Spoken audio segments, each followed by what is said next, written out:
நினைத்து வாட ஒன்று, மறந்து வாழ ஒன்று.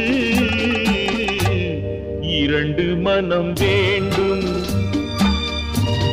இறைவனிடம் கேட்பேன். நினைத்து வாட ஒன்று, மறந்து வாழ ஒன்று. இரண்டு மனம் வேண்டும்.